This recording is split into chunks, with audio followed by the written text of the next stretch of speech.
Hair cut చేయించుకుందామని చెప్పి natural సలూన్కి అయితే వచ్చాను. నా హెయిర్ చాలా థిన్ అండ్ పల్చగా ఉంటుందండి. కొంచెం వాల్యూమ్ అండ్ నా ఫేస్ కి సెట్ అయ్యేటట్టు హెయిర్ కట్ సజెస్ట్ చేయమంటే వీళ్ళు మల్టీ లేయర్ అయితే సజెస్ట్ చేశారు నా హెయిర్ కి.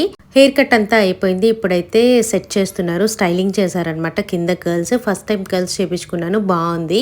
ఇంకా ఇంటికి వచ్చేసి నేను రెడీ అవుతున్నాను, బయటికి వెళ్ళే పని ఉందనమాట. ఇది పింక్ అనార్కలి వేసుకుంటున్నాను. ఇదైతే ప్లెయిన్ సారీ నార్సింగ్ లో తీసుకుని డ్రెస్ కుట్టించుకున్నాను అనార్కలిగా. దుపట్టా కూడా నార్సింగ్ లోనే తీసుకున్నాను. ఇప్పుడైతే కొద్దిగా క్రీమ్ అప్లై చేసేసుకొని ఇంకా డ్రెస్ వేసేసుకొని రెడీ అయిపోతాను. అండ్ పింక్ కలర్ డ్రెస్ చాలా బాగుంటుందండి. లాస్ట్ టైం కూడా నేను మీకు చూపించాను శారీ కొన్నప్పుడు నార్సింగ్ లో తీసుకున్నానని చెప్పి. అండ్ దీని మీద సెట్ అయ్యే జ్యువెలరీ కూడా నా దగ్గర రెడీగానే ఉంది. మీకు ఎప్పుడు చెప్తూ ఉంటాను కదా, లాస్ట్ టైం కూడా నేను ఒక సెట్ తీసుకున్నాను జ్యువెలరీ హౌస్ బై శిల్ప అనే ఇన్స్టాగ్రామ్ పేజ్ నుంచి. అప్పుడే ఈ ఇన్విజిబుల్ చైన్ జ్యువెలరీ కూడా తీసుకున్నాను. బాగా ట్రెండ్ అవుతుంది కదా ఇలాంటి జ్యువెలరీ, నాకైతే చాలా బాగా నచ్చింది. చిన్న చిన్న ఫంక్షన్స్ కి మనకి చాలా బాగుంటుంది. అలాగే ఆఫీసెస్ లో ఎథనిక్ డే ఉంటుంది కదా, అప్పుడు కూడా చాలా బాగుంటుంది అనమాట. ఈ జ్యువెలరీ పీస్ అయితే నాకు చాలా చాలా నచ్చింది. మీకు ఎవరికైనా కావాలంటే వాళ్ళ ఇన్స్టాగ్రామ్ పేజ్ ఇక్కడ ట్యాగ్ చేస్తాను, చెక్ చేయండి.